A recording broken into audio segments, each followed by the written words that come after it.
I'm on my grind. If it ain't about no money, nigga, please don't waste my time.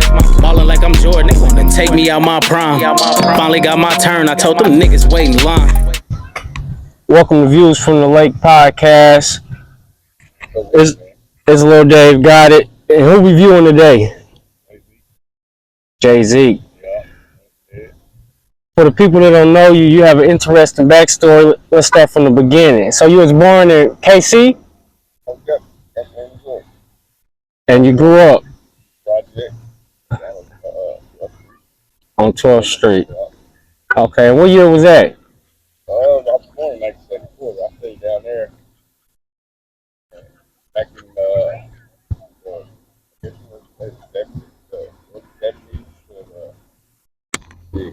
in till I went to jail.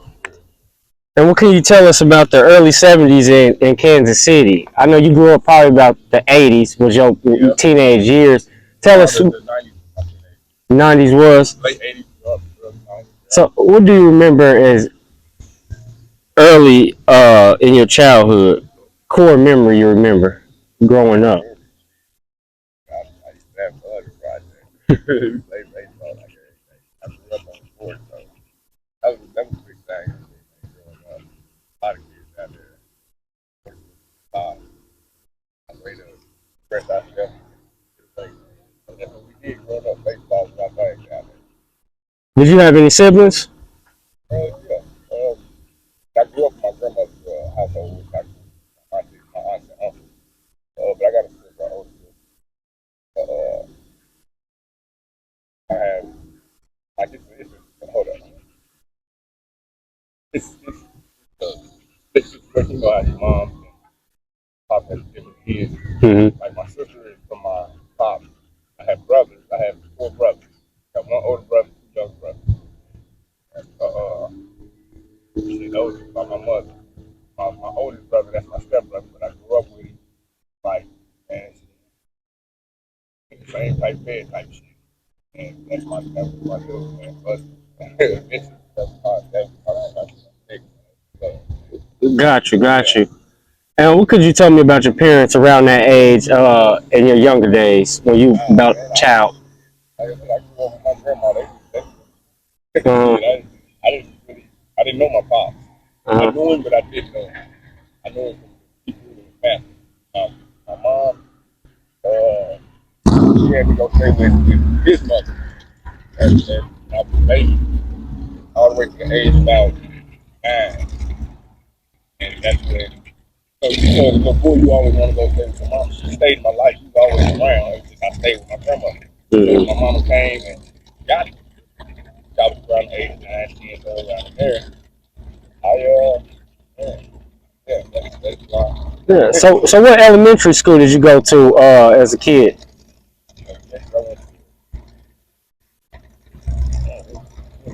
I know one school that just got Greenwood.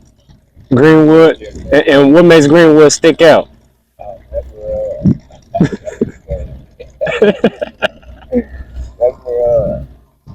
I guess you could say I was female. They used to always chase me around the school. Like a little pack of females, used to always chase me around it. So, yeah, that's why I remember that. And then I had another one called Long Brother. I remember that motherfucker because it was quiet.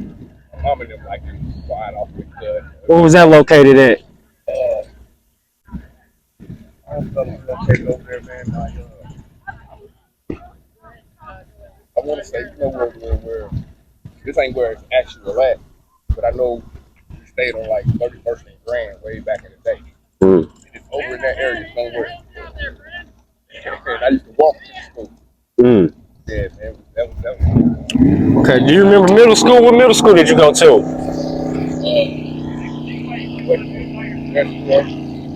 was talking about that. I was trying to go to like 4 different schools. Oh, gotcha. You know, I used to skip it and shit. So I was assigned to go like 4 different schools. They was always that you go to the school. Yeah, what's your name? That's my name. Yeah. So, but my school was Westport. Did you have any fights in Westport? Anything? What was going on in Westport about your time, middle school? What's that, 89, 80, 87, 88? '89. Yeah, I can't even, man. My years are so twisted. I just remember incidents from my life. Yeah, Or Westport, yeah, I had a few fights up there, man. we had a few. Somebody get caught for it.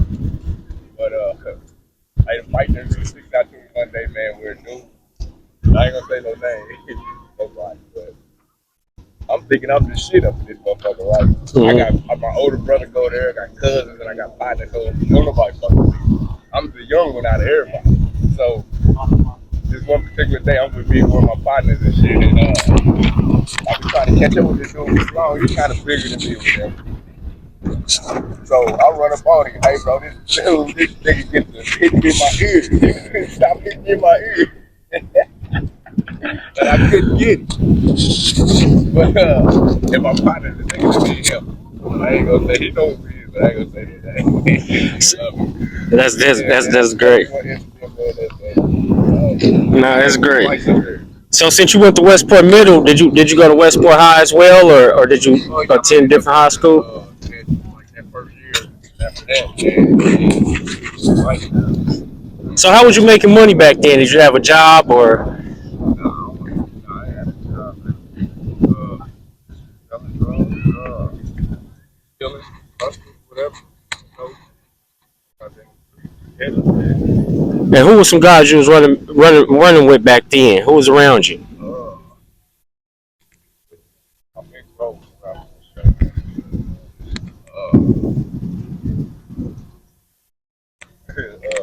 My cousin, Black Mike, Mike, Mike, Michael. I ain't gonna say his last name. Then I had, now you want their last name? I mean, it ain't like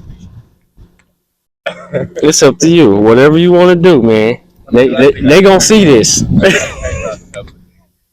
No, for I sure. used to hang around Mike McHenry, Don Davis, Kevin Lowry, Love, my nigga, Gordon G, Mike Dale, I don't know, man. Adrian Dunn, that's my nigga. He was like one of the first niggas that I got locked up. I'm gonna ask you who's one of the first dudes you remember back then in your high school days that you remember one of the first memories of somebody getting killed or the first time you heard about a young dude getting killed or something that you knew. Young dude or Just like what was your first time? Usually you in high school or something. Somebody get killed from high school or you remember any names back then? Who was the first person around? a dude named James Bowman. Bowman, something like that. I didn't know him. He was my brother and partner. I didn't know him, but they used to always say we looked alike. Uh Uh, back in the taking niggas started coaching shit back in the day. huh. But he blew his head off, man. We mm. was twins. Mm. His name was James Bowman, but I forgot what he used to call him. Yeah, he blew his head off. Okay, you said you was in the streets, drug dealing. What was the money looking like back then? Was it good money? Was it worth doing? I know the consequences was probably 10 times as worse as it is now, but Right, worth doing. Worth doing it. That's what I'm hustling like I'm doing now. I work every day to, take care of it. That's all it was, man. I hustle to have fun. so could you tell me what the streets was like in the '90s? Street got hectic back in the night, man. Niggas got really into selling drugs and yeah, she got heavy in the night, man. A lot of jacking. Did you ever get robbed? Yeah, I got robbed. Man. You got robbed? That's what changed the whole life of my life. Once I got robbed, and I was like, I niggas never robbed me again. Saved my life. Can you go in on the story of how that happened, or? Oh yeah, me and my best friend, nigga there got him. That's my nigga. Hey, we was on the metro, man. Young, we was like, I think I was like 13 or 14 year old, a couple months year old, something like that. But He was going to his cousin's house and shit. And on the metro, that's how young we was on the metro. 51st and Prospect, where we got off on the metro. So we walking down, we going to Agnes, we're not to Agnes. So we walking down this dark ass street, we ain't tripping, man. Niggas pull up on. They was like, what you nigga tell us? He was like, and I'm so gullible at the time, man, because I'm real actually, I ain't never really been out. I've been in the project. So, all right, you down there, you like, kicking it down there, you fucking with what's down there. So, at this hour, we getting out a little bit. So, the niggas roll up on us and say, they give me your shit. We getting off the metro. We young people. Mm-hmm. Selling dope too. So, niggas like, let's give your shit, whatever. I'm thinking these niggas know. Up by the dig, this nigga got afraid. He like 14, 15, this nigga afraid. I ain't about to go and all that. But anyway, I ain't got no bread. I got no money I play with. So I'm thinking these niggas know us. So I'm like, man, who are you, nigga? I know you. The nigga said, he had a little, like a little 25 or something like that in his hand. He smacked me in the nose. Wow. I don't know this nigga. Right, right. So the nigga was like, I'm like, bro, I ain't got no motherfucking money, man. I got a bus transfer, a couple dollars. Here, you can have that. He was like, man, give me them shoes. I said, hey, bro, that Bo Jackson first came out. I had blue and white Bo Jackson first came out. I said, bro, I can't come off my shoes. Nah, the nigga said, what size you wear? I said, bro, I ain't coming off my shoes. I said, but, ain't get my shoes. They ended up taking up. My father had a pocket full of that thing. He had a pocket full of motherfuckers. They ended up taking his money. Took my bus transfer too. Who was a big name in the streets back then that you remember that was really having it? Oh shit. They rocked it, man. That was, yeah. Grew up rich, back city.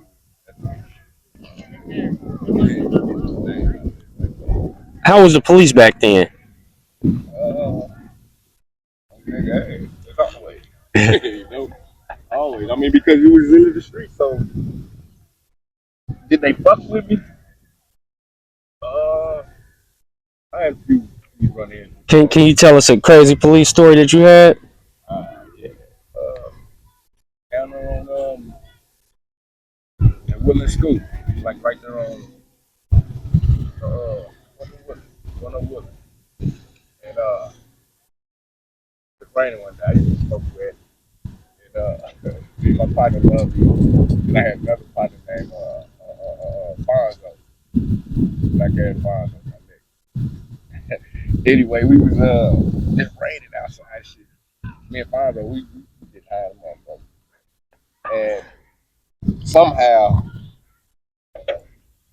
we end up in Woodlands, like they got a big ass grass field, and we in this motherfucker doing donuts. They got school going on there. We in this motherfucker field doing donuts.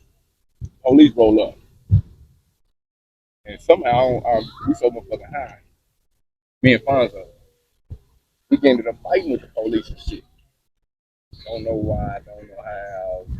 We ended up fighting. We was going to jail, and they let Lovey go. They let him go.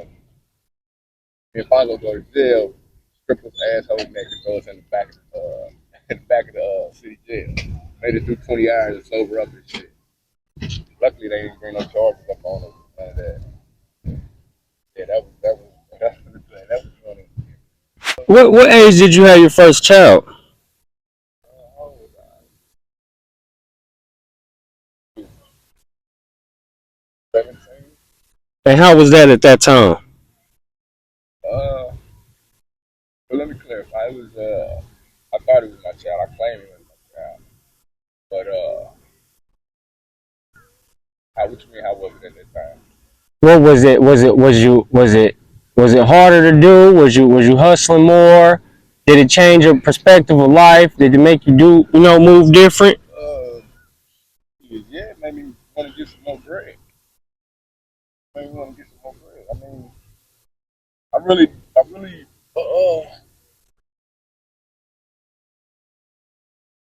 it didn't make me do nothing. It changed. I just, yeah, it was always about getting money and doing what I wanted to do. Child, at that time, I was a kid. And see, Okay, they used to, that was, what year was that? that was 1993. Actually, 93. that was a big thing too, Yep. man, because my daughter was born June 2nd. I committed my case 11, and I was locked up on the 28th. That was that. That always plays in my head. Like my daughter was what, 12 days old, 11 days old, Mm. and I didn't see her again. I mean, I seen her throughout the years coming to visit, but I didn't see her again. Like she wasn't. I didn't see her every day of my life until 26 years later. But yeah, she was born in 1993. 1993. Gotcha. So you go to jail You want that? 11 days. 11 days later, Something like that. Yeah. something like that. And I mean, I've been in jail and shit, catching all that shit before. I always got out. This time it wasn't gonna get out, so that was a hell of a thing, man.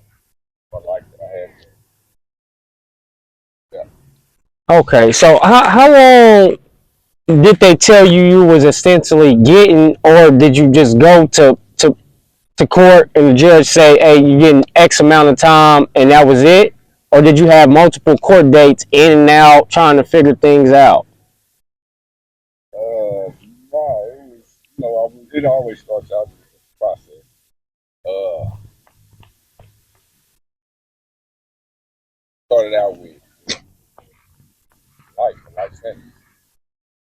Now back then was life a life sentence 25 years? Because I know now. Life sentence back then was, they called it 13, 15 to life, which is, you got to do a mandatory 13, eligible parole at 15. Uh huh. Lose the rest of your life in that motherfucker. Not called life without. It's called 13 to 15. Now, they don't do number 25. Yeah. But no, it's different now. Like 80% of life sentence. Yeah. Like, I don't even. Got you. So you get sentenced that time. Take me through the first year of prison. How's the first year? You haven't been to prison. You used to, getting out, going in, catching little petty cases. Now that they done threw you the book and it's time for you to actually sit, what's that first year looking like? Oh, man. Crazy. My first year in prison, the first thing when I walked through the motherfucking door, I walked, I walked through the door and it led up to the steps. So when I get up through the steps, the fucking sign at the top of the steps says, leave all your horses behind. Wow, I was just watching Bill Feasy last night, and he said that they had a sign like that in prison soon as on this first day walking in. So that is crazy. So, and I'm going in, mind you, with life sentence. So I don't see no end right now. I'm not seeing like, yeah, they tell me I can get out in after 15. And I'm going in here now. Now what's crazy? Uh, this is where I knew I was in a fucked up situation. Cause going to child, I think it was either that day or the next day. I walked past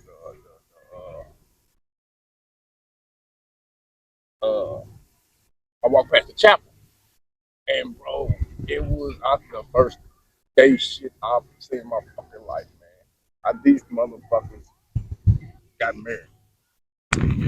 Damn. Yeah, and bro, and that was the first fucked up shit I seen, and the motherfucker started.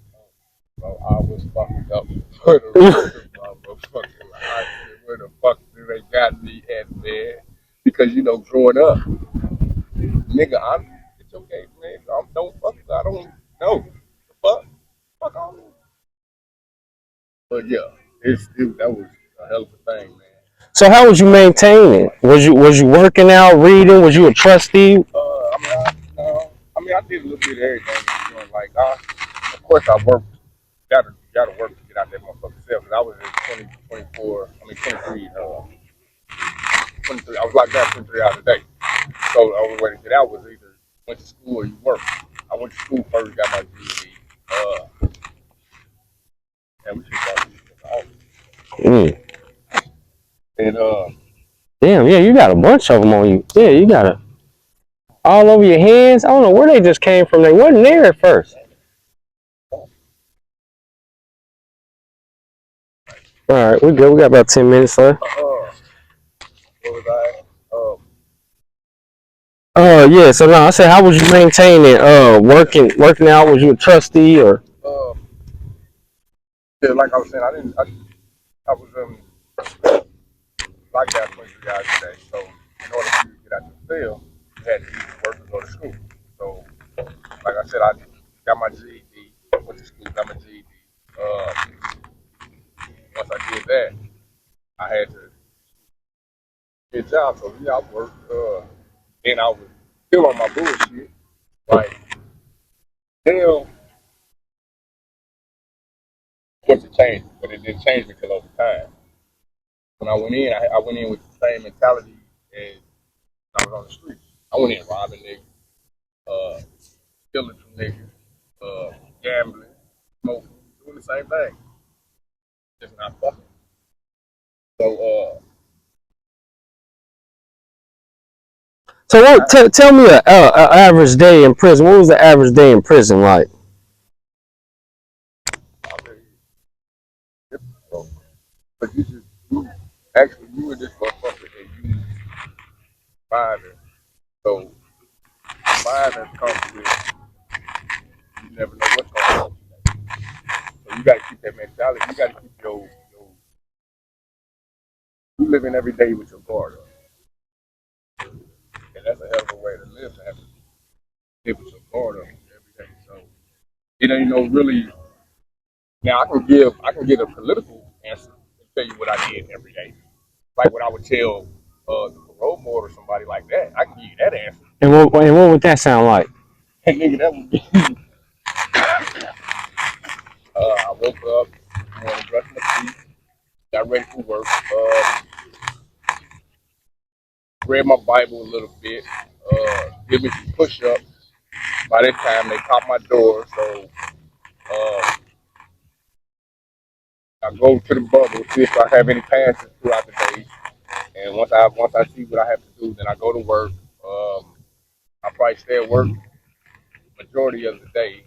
Um, Once I'm off work, then I come in, take me a shower, and if we have rec that day, then I go get ready, play me some basketball, or whatever I'm gonna do that day. If we don't have rec, then I'll probably just sit in my cell, watch a little TV, and read a book. So during this time when you locked up on your first year, what are you hearing that's going on the outside? What's going on around you on the outside? Did you call it home and people saying what's going on the outside? I mean, I really didn't. You gotta detach yourself from that. And once you get out, very easy to do that a lot. Like, So I was saying, what did you hear during this time when you locked up? What did you hear going on the outside? oh, yeah, like I said, my first year in well, actually, the county prepared me for happening to myself, what I'm about to go through. So, that being said, man, I kept up with my family and close friends, and the only thing I was hearing was the same shit that I've been doing. I mean, Gotcha. Is there any gangs in prison? yeah, definitely, definitely. You got any crazy gang stories you remember? Anybody getting hit up with the candy bar, anything like that? I remember one time, man, they started, they tried to, I don't know, they tried to have control of the prison itself, tried to have control over something. So they let us claim our game, right? And let us like start having meetings, like you go to church. You might go to a Muslim meeting. Yeah. You might go. We going to strip meet. We going to blood meet. We going to GD meet. So the administration letting us try to do something positive. I don't know what the administration on whatever, but they put us all. They let us all go to our own little, what we call out. So one day they let they let they let us all they let crypto they call out and they let the blood go they call out. Thinking that it was gonna be some bullshit, right?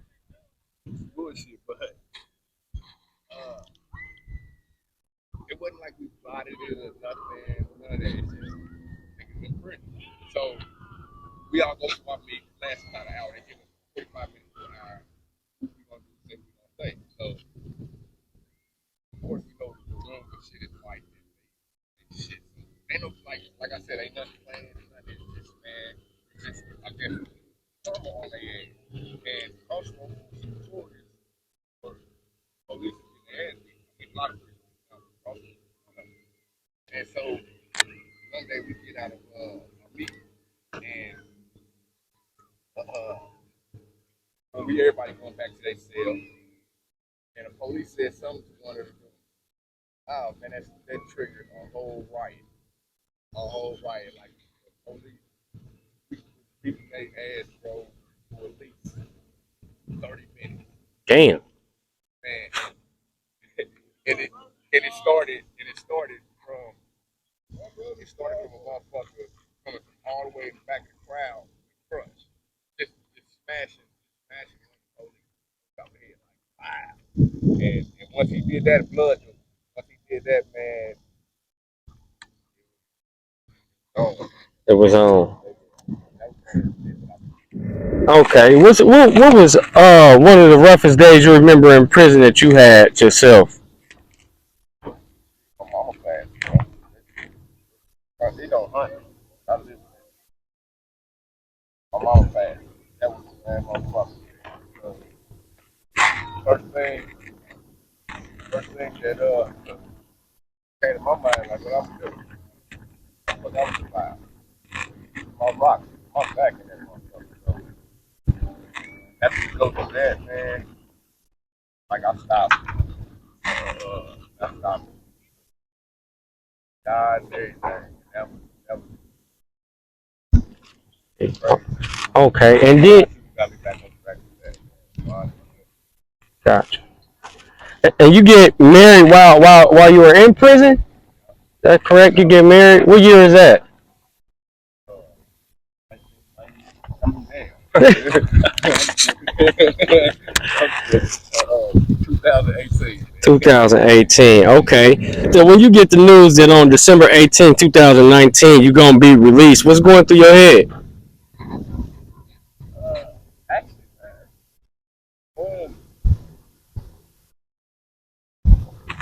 I'm ready to go. What take me so long? I'm ready to go, man. I did this bad motherfucker, man. Why? I was in prison. 12 o'clock, whenever you open my door and let me decide which direction to walk to. Exactly. After that, man. But now, I don't know, I was just ready to leave. Oh, man. I didn't know what to expect or none of that. So after doing 26 years, coming back out to a different world, technology is updated, everything is different. How did you get back to fitting into reality after doing so much time away?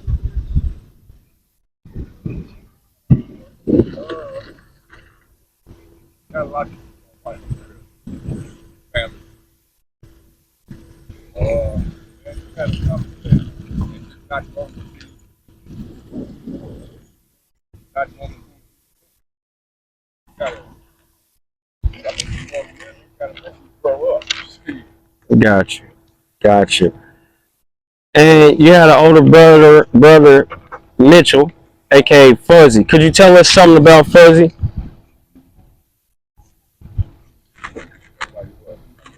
Just what you remember about him, you know, or what he taught you, what you learned from him, you know, what a story or anything, just something about him. My brother, man, I brother was a hustler. That nigga taught me how to hustle. Yeah. That nigga,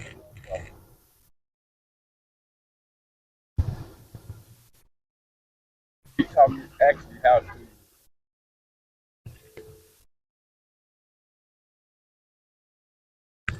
You know how you got to click a motherfucker and you don't fuck with nobody outside the click. He taught me how to, how you say it,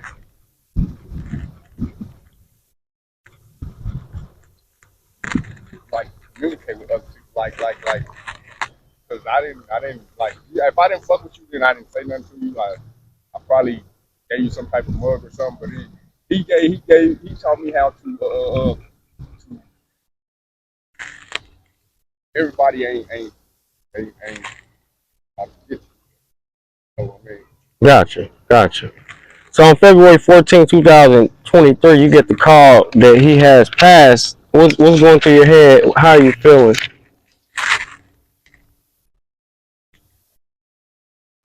It's crazy. You ain't got nobody to blame. You ain't got nobody to blame, man. You have to remember the good Got you. got So, nobody to blame, nobody to go after. yeah. And you just had a birthday a few days ago. How does that feel? Like, oh shit, I was feeling like seeing, Gotcha. Would you ever write a book about your past and what's went on with your life? uh, I'm like, I read the podcast. In fact, I missed out on a lot, so I gotta got you. family to take care of. Got you.